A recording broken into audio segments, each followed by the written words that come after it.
बंद पडत आहे. नमस्कार शेतकरी मित्रांनो, मी आपला शेतकरी मित्र लक्ष्मण शिंदे. पुन्हा एकदा आपलं लक्ष्मण शिंदे शेतकरी दूत या चॅनलमध्ये सहर्ष स्वागत आहे. आज आपण आलेलो आहोत कृषी विज्ञान केंद्र सोलापूर येथे.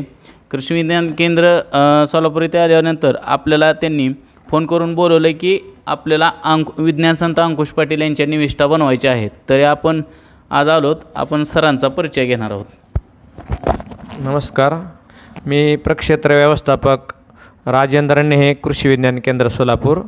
यांचे बरेच व्हिडिओ आम्ही मध्य काळामध्ये बघितल्यानंतर शेतकऱ्यांसाठी कमी खर्चामध्ये आणि ऑर्गॅनिक फार्मिंगला योग्य अशा वेगवेगळ्या निविष्ठा कमी खर्चात उपलब्ध कशा करता येईल शेतकऱ्यांच्या शेतावर हे तयार करण्याचं प्रात्यक्षिक करून देतात शेतकऱ्यांना फ्री ऑफ कॉस्टमध्ये. तर आम्ही त्यांना बोलून घेतलं होतं आणि त्यांच्याकडून त्या निविष्ठा कशा बनवायच्या त्याचं आम्ही एक प्रात्यक्षिक आज घेणार आहोत.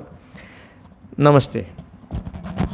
तरी आज आपण आता ॲमिनो ॲसिड सुरुवातीला बनवणार आहोत, 052 बनवणार आहोत, मॅक्रोन्यूट्रॉनिक बनवणार आहोत आणि ह्युमिक आणि फुलमिक ॲसिड बनवणार आहोत. आता सुरुवातीला ॲमिनो ॲसिड हे बनवणार आहोत, 10 लिटर ॲमिनो ॲसिड बनवणार आहोत. तर त्यासाठी आपल्याला लागणारे साहित्य मी तुम्हाला सांगत आहे.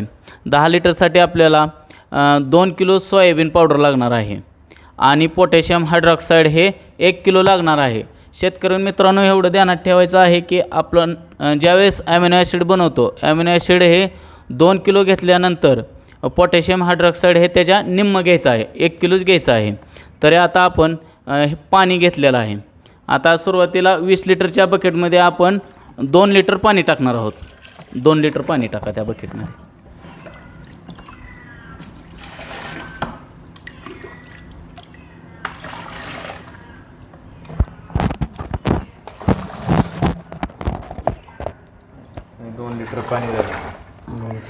आता आपलं बकेटमध्ये 2 लिटर पाणी घेऊन झालेलं आहे. त्यामध्ये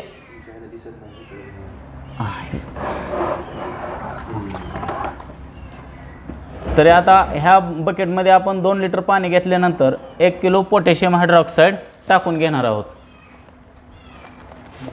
ते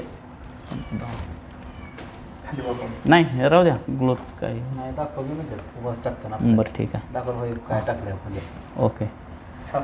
जर ग्लोव्ज असतील तर ग्लोव्ज घाला शक्यतो, जेणेकरून तोंड बाजूला ठेवत जावा. हां,